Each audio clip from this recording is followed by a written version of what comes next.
It is April, and I, for one, am not going to be responsible for any snowstorms, any bad weather that usually occurs in April when everyone is just ready to be done with winter and wanting to move on to spring. And I often feel at fault, considering my name is April. Today, we are here to talk about April and what I am planning to read for this month. For some reason, I have a real hankering to read historical fiction books. That is what I feel like consuming at the moment. And so that is what I'm going to do for the most part.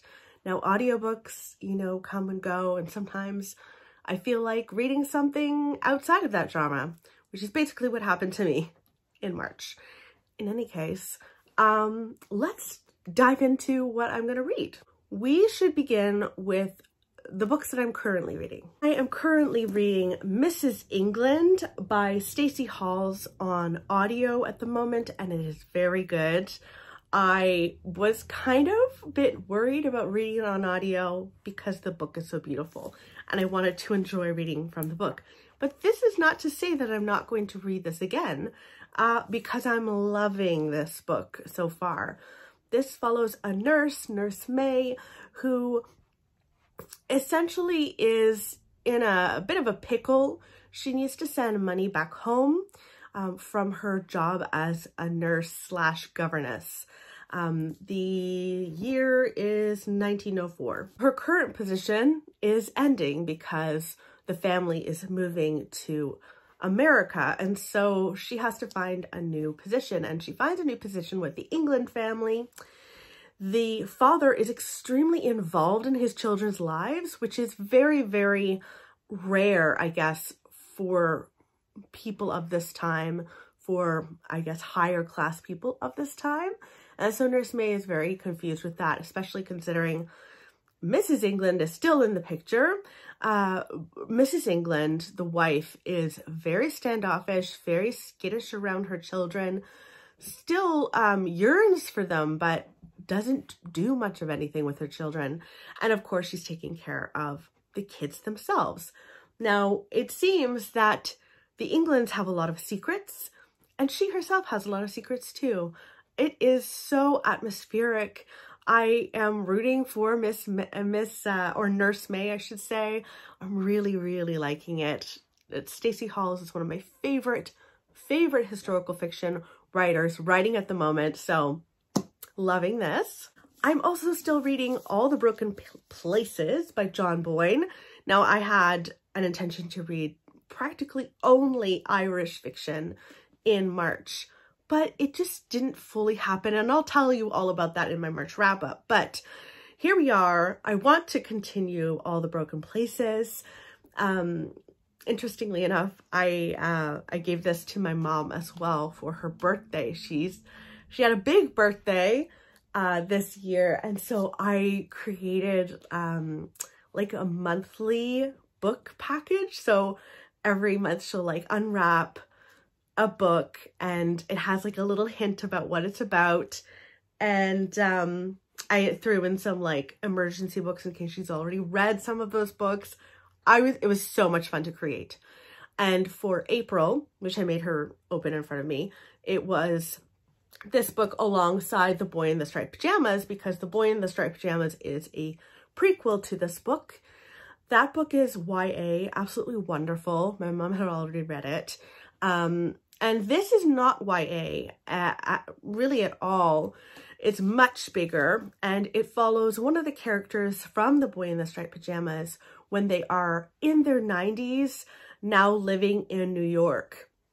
In The Boy in the Striped Pajamas, we are following a family in Germany who move close to a concentration camp. The father is basically in charge of the concentration camp.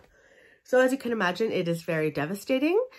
And this book follows the impact, the long-term impact that one of the characters experiences considering their childhood.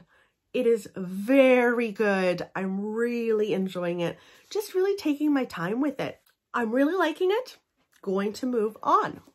I should also mention, I intend to read more from the Elena Ferrante series. I read My Brilliant Friend and also the second one, both on audio, which were amazing. And now I'm going to read the third and fourth one, hopefully in April, if I am able to get them out from the library. They're so good.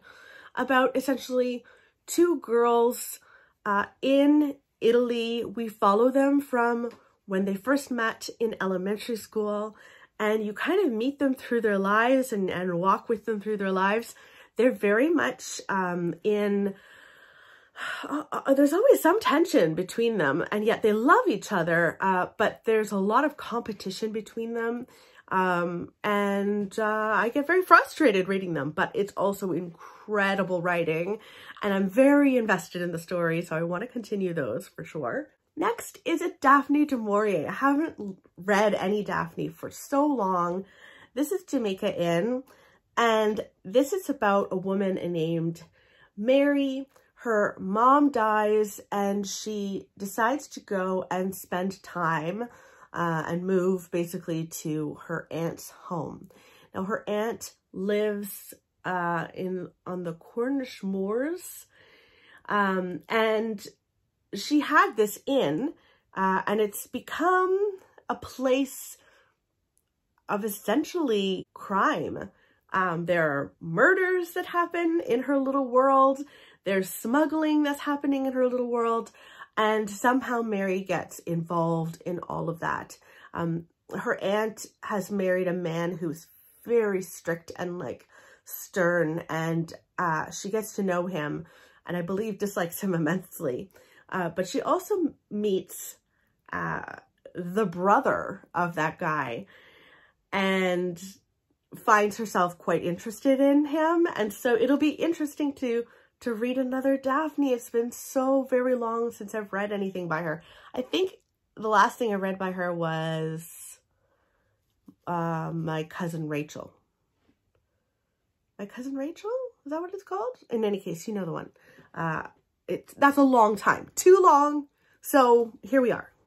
Next up, we've got Homecoming, which is like one of my most anticipated books of the year. It's in my hands. I got an ARC for it. This is actually coming out in early April, April 4th. Oh, so you could read this with me if you wanted to.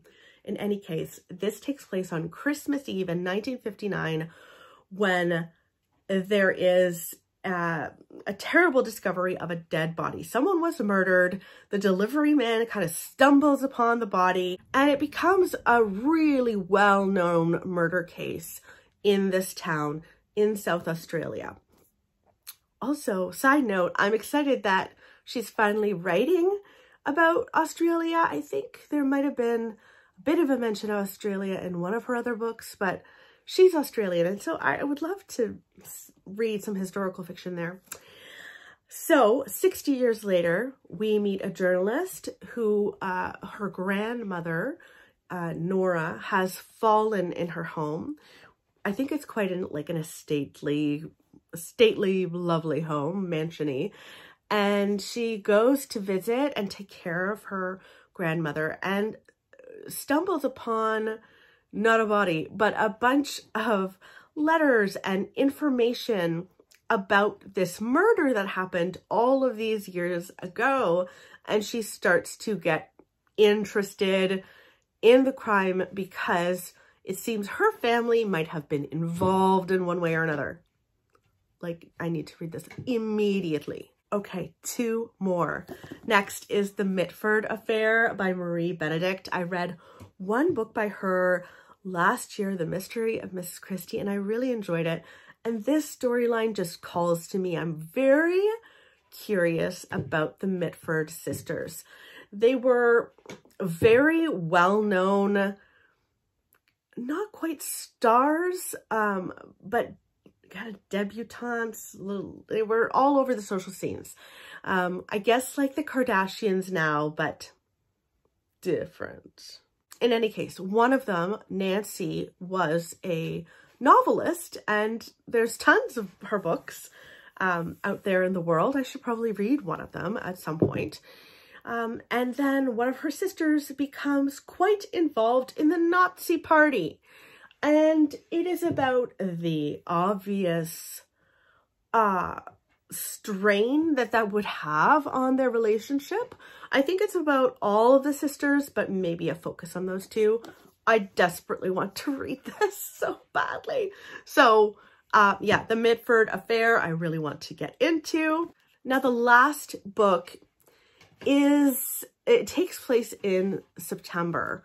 And it's got like 2 time periods. So we've got September 1911. We follow someone who's, I believe her husband dies at the Triangle Shirtwaist Fire. And then we follow another woman in September 2011, and it's been a decade since she's lost her own husband in the World Trade Towers. And they're somehow linked. I don't know exactly how they're linked, but this sounds quite devastating. One of my friends read this recently and said she loved it. My only thing, which is silly, is I kind of want to read it in September. That's silly. I should just read it now. It doesn't matter when it was done, even though I've like tagged all of them. Orange means autumn, but whatever. So that's another one that I could read. So many wonderful books to read. Let me know in the comments below what you're planning to read in April. Do you have a theme, or are you just picking books like you want to, like you wish to? I would love to know how you're picking your books and what you're picking to read in April. And I will talk with you very soon. Bye, guys.